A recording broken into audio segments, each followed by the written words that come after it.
Si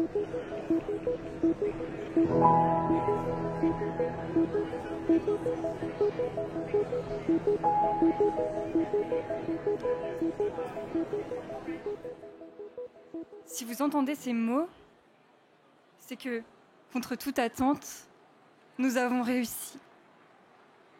Rien n'était gagné au départ, tout n'était que désespoir. Laissez-moi vous conter notre histoire. Jour 1. On nous a mis sur un bateau sans savoir où nous allions. On était une dizaine environ. Le ciel était gris, sans la trace d'aucun oiseau. La mer semblait morte, trop calme, vidée de toute vie. Je ne voyais aucun poisson dans l'eau. Au loin, on ne pouvait voir qu'un épais brouillard. Ce funeste paysage semblait figé, à tout jamais, comme une œuvre d'art dont on ne peut décrocher le regard. Jour 3. La mer s'agite de manière inexpliquée. Le ciel s'est assombri et a commencé à gronder. Le vent nous souffle dans les oreilles de tout laisser tomber.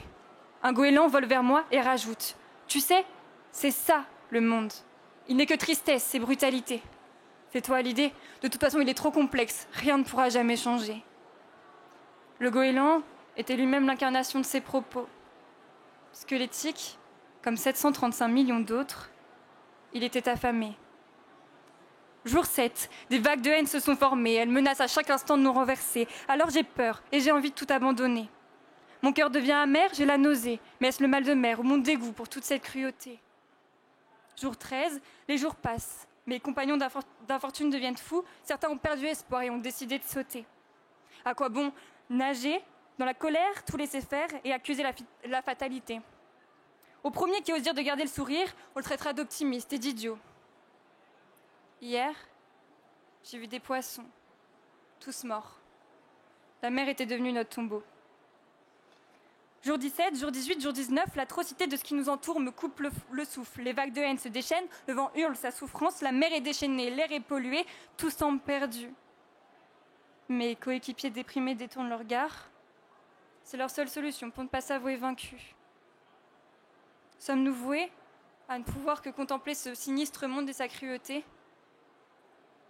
Si c'est le cas, alors moi aussi, je préfère sauter. Jour 20. Sur le navire à la dérive, je me raccroche à des souvenirs et ferme les yeux. Un rayon de soleil réchauffe mon corps. Le ciel est bleu.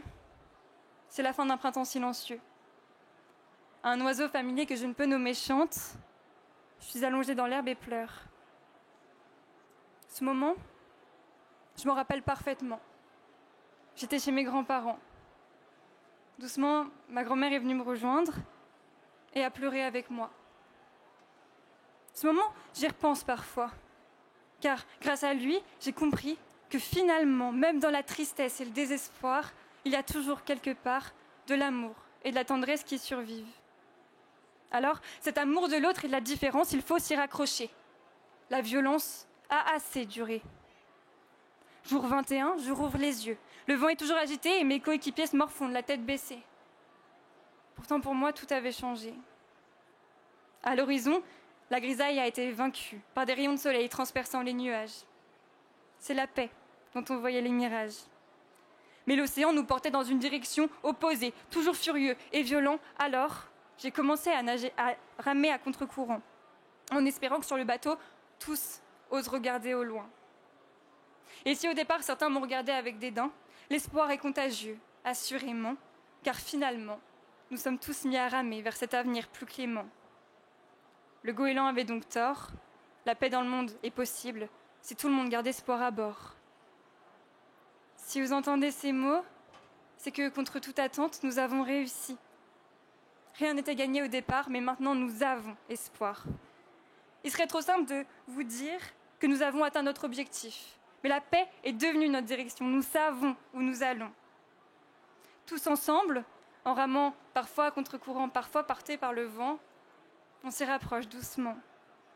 Alors maintenant, j'ose espérer que si l'on vous proposait avec nous de ramer, vous accepteriez cette vie de matelot, car après tout, nous sommes tous ensemble dans ce même bateau.